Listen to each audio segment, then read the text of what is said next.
اعوذ باللہ من الشیطان الرجیم بسم اللہ الرحمن الرحیم الم تر ان اللہ سخر لکم ما فی الارض والفلک تجری فی البحر بامرہ وَيُمْسِكُ السَّمَاءَ أَن تَقَعَ عَلَى الْأَرْضِ إِلَّا بِإِذْنِهِ إِنَّ اللَّهَ بِالنَّاسِ لَرَءُوفٌ رَحِيمٌ آمنت باللہ صدق اللہ العظیم۔ سورہ حج کا 9واں رکوع یہاں سے شروع ہے، آیت نمبر 65 ہے یہ، انشاءاللہ 65 تا 70۔ آج ہم ان 6 آیات کا مطالعہ کریں گے۔ اللہ کا ارشاد ہوتا ہے الم تر، کیا تو نے نہیں دیکھا، ان اللہ، کہ بے شک اللہ تعالی، سخر لکم، اس نے مسخر کیا ہے تمہارے لیے، ما فی الارض، جو کچھ بھی زمین میں ہے۔ الم تر، کیا تو نے نہیں دیکھا، اے قاری قرآن، اے قرآن پڑھنے والے، اے مخاطب قرآن، اے انسان، کیا تو نے نہیں دیکھا کہ اللہ تعالیٰ نے جو کچھ بھی اس زمین میں ہے تیرے تابع اسے کر دیا ہے۔ دیکھنے سے مراد یہاں یہ دیکھنا نہیں ہے جس طرح ہم دیکھ رہے ہیں، کسی ایک دوسرے کو دیکھ رہے ہیں۔ دیکھنے سے مراد یہاں ہے کہ دل کی آنکھ سے دیکھنا، سوچنا اور غور و فکر کرنا۔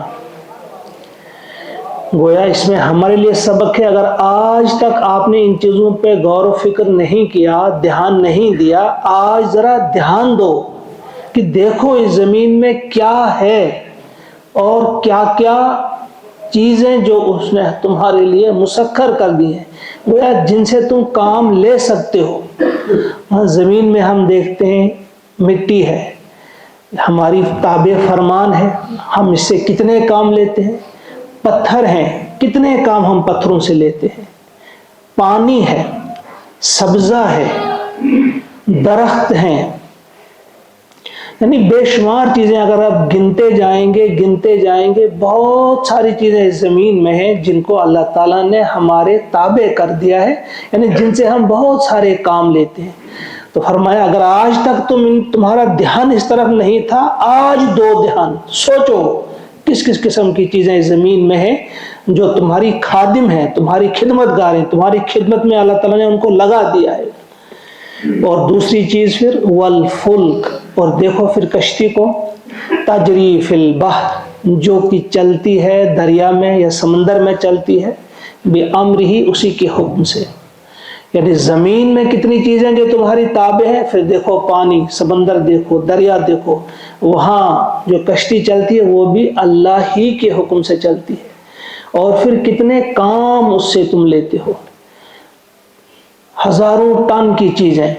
اب آہستہ آہستہ اس نے بڑی ترقی کرتے گئے، آج سٹیمر ہیں، بڑے بڑے جہاز ہیں، ان کے ذریعے ہزاروں ٹن سامان جو ہے ایک جگہ سے دوسری جگہ لے جایا جا سکتا ہے۔ بہت زیادہ خدمت وہ پانی سے بھی آپ لیتے ہیں، سمندروں سے بھی لیتے ہیں، کشتی کے ذریعے یا دوسری چیزوں کے ذریعے۔ تو فرمایا کشتی کو دیکھو ذرا کہ وہ چلتی ہے دریا میں اسی کے حکم سے، اللہ ہی کے حکم سے۔ وہ کتنے ہی تم چیزیں کرو، جب اللہ چاہے گا بڑے بڑے سامان تم نے کیے ہوں گے، لیکن جب چاہے گا وہ غرق بھی کر سکتا ہے، وہ اسی کے ہاتھ میں اس کا چلنا۔ ورنہ آج آپ دیکھتے ہو اچانک طوفان آ جاتا ہے تو بڑے بڑے مضبوط جہاز جو ہیں وہ بھی ڈوب جاتے ہیں۔ اس کا مطلب یہ ہے کہ یہ سب اللہ کے ہاتھ میں ہے۔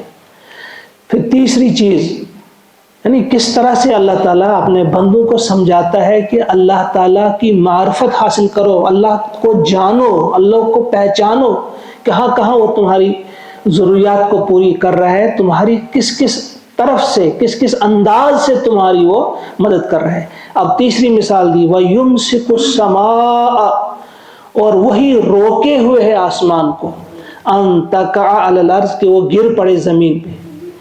تو آسمان سے مراد یہاں یہی آسمان نہیں ہے، اس کو بھی لے سکتے ہیں، لیکن اصل میں اوپر والی جو چیزیں ہیں جیسے ستارے ہیں، سیارے ہیں، سورج ہے، چاند ہے، سب جو اوپر ہم کو دکھائی دیتا ہے، کہا یہ تم پر گر پڑ سکتے تھے، لیکن یہ وہی ہے اللہ ہی جس نے اس کو تھامے رکھا ہے، جس نے اس کو پکڑے رکھا ہے۔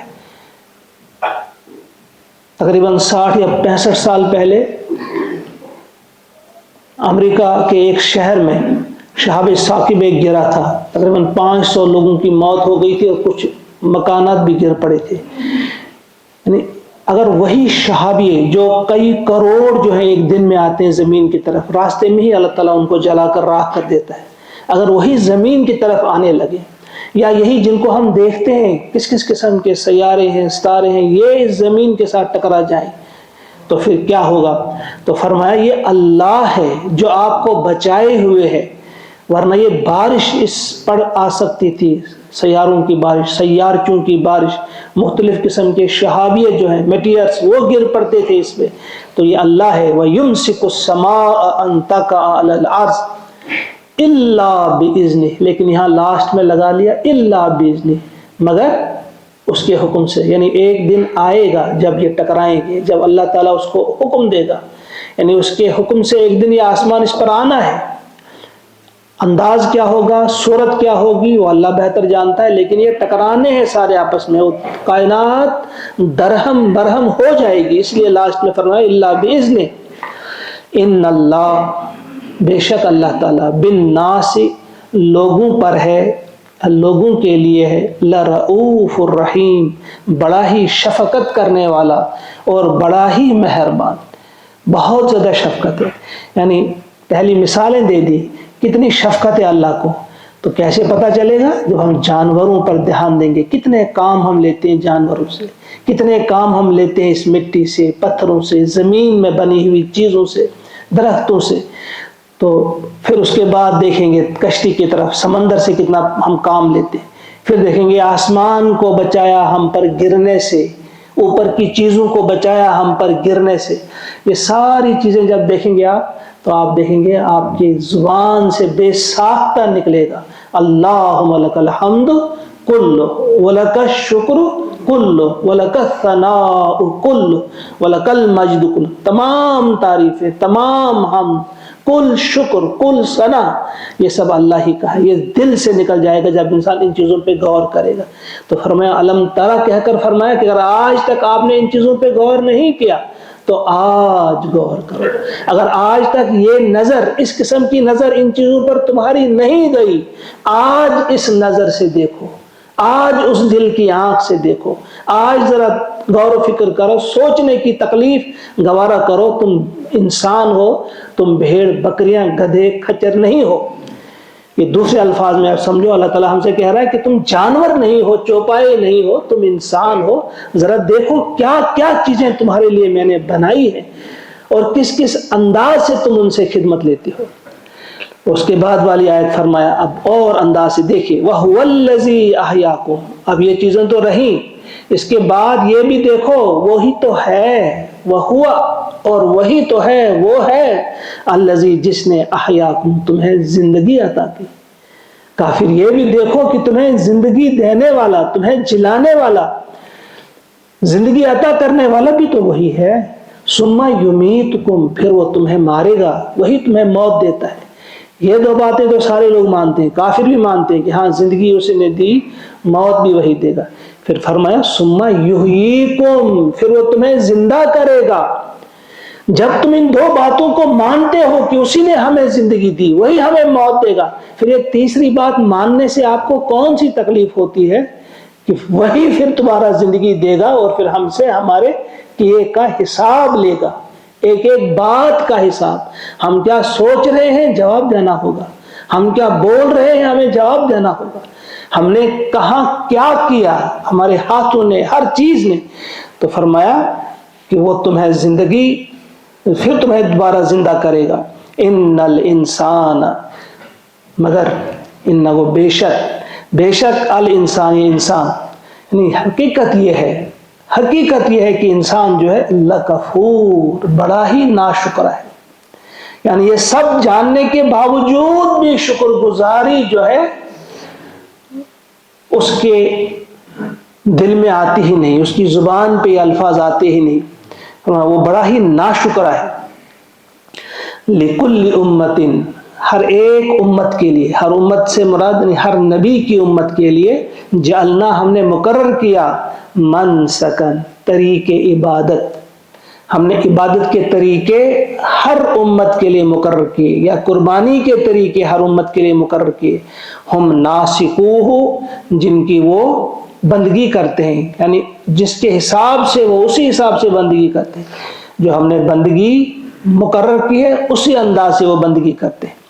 فلا ینازعنک، تو چاہیے انہیں کہ تم سے جھگڑا نہ کریں، ینازعنک اے نبی صلی اللہ علیہ وسلم، اب ان کو چاہیے کہ اس معاملے میں فی الامر، اس معاملے میں یعنی دین کے معاملے میں ان کو چاہیے کہ آپ سے جھگڑا نہ کریں، کیونکہ ہم نے ہر امت کے لیے ایک طریق عبادت مقرر کیا ہے۔ یعنی اگر یہاں قربانی مراد لیں گے تو قربانی کے بھی الگ الگ طریقے تھے، کس انداز سے وہ کرتے تھے اور کس طرح سے قبول ہوتی تھی، اور آج کیا ہے۔ یا کچھ مفسرین نے یہاں منسک سے صرف قربانی مراد نہیں لیا، مکمل عبادت کے مکمل طریقے۔ تو یہاں حضرت شاہ ولی اللہ دہلوی رحمۃ اللہ تعالی علیہ انہوں نے بات کی ہے کہ جو 4 چیزیں تمام انبیاء میں مشترک رہی ہیں، 4 چیزیں۔ پہلی چیز رہی ہے طہارت، دوسری رہی ہے اخبات، تیسری سماحت، اور چوتھی عدالت۔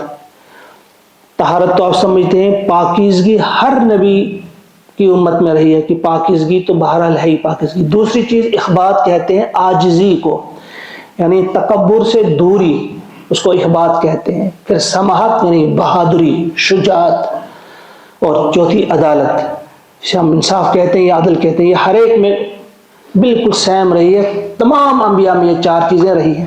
اب عبادت کے طریقے میں اگر یہودی 3 بار دن میں نمازیں پڑھتے تھے اور ان کی نماز میں رکوع نہیں تھا، تو ہماری نماز میں رکوع بھی ہے، اور ہمارے لیے 5 نمازیں ہیں۔ اور ہم جب سورہ بقرہ میں آپ نے پڑھا وَارْكَعُوا مَعَ الرَّاكِعِينَ، یہ رکوع کا الگ حکم وہاں دیا گیا، وہاں مفسرین نے لکھا یہ الگ حکم رکوع کا اس لیے ہے کہ تاکہ یہود کی نماز سے ہماری نماز ڈیفرنٹ ہو جائے۔ ان کی نماز میں رکوع نہیں تھا، سجود تھے لیکن رکوع نہیں تھا۔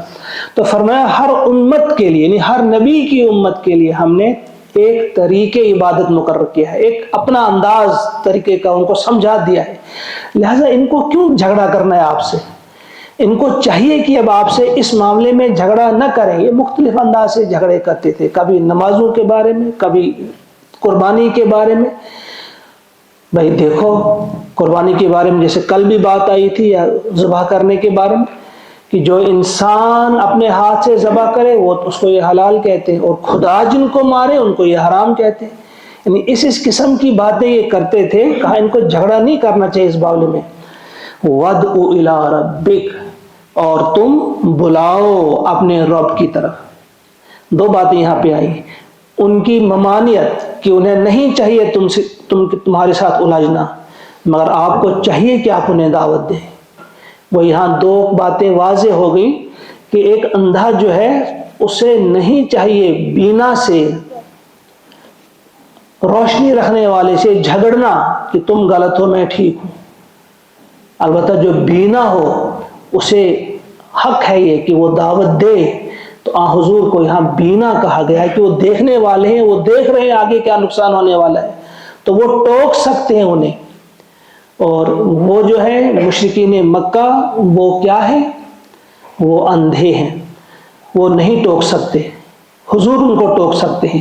تو فرمایا وَادْعُ إِلَىٰ رَبِّكَ، آپ کا کام یہ ہے کہ آپ بلاؤ انہیں، گویا آپ ان کا ہاتھ روکو غلطی سے اور انہیں سیدھی راہ کی طرف لاؤ۔ إِنَّكَ لَعَلَىٰ هُدًى مُسْتَقِيمٍ، بے شک آپ ہیں راہ پر مستقیم، سیدھی راہ پہ، یقیناً آپ سیدھی راہ پہ، یعنی آپ درست کام کر رہے ہیں۔ وَإِن جَادَلُوكَ، اور اگر وہ جھگڑے آپ سے، فَقُلِ اللَّهُ، پس کل تم کہہ دو اللہ تعالیٰ عالم، خوب جانتا ہے، بما تعملون، جو تم کرتے ہو۔ تم جواب دو انہیں کہ تمہاری ان کرتوتوں سے اللہ تعالیٰ خوب واقف ہے۔ اللہ یحکم بینکم، اور اللہ تعالیٰ فیصلہ کرے گا بینکم، تمہارے درمیان، یوم القیامہ، قیامت کے دن۔ فیما کنتم فیہ تختلفون، اس چیز کے بارے میں جس بارے میں تم اختلاف کرتے ہو، جس بارے میں تم آپس میں جھگڑتے ہو، اختلاف کرتے ہو، ان چیزوں کے بارے میں اللہ تعالیٰ قیامت کے دن فیصلہ فرما دیں گے۔ بس آخری آیت ہے، اب آیت نمبر 70 یہ کمپلیٹ ہی کریں گے۔ الم تعلم، کیا تمہیں معلوم نہیں، ان اللہ، بے شک اللہ تعالیٰ، یعلم، جانتا ہے، ما فی السماء والارض، جو کچھ آسمان میں ہے اور زمین میں، اس کو جانتا ہے وہ۔ ان ذالک فی کتاب، بے شک یہ سب ایک کتاب میں ہے۔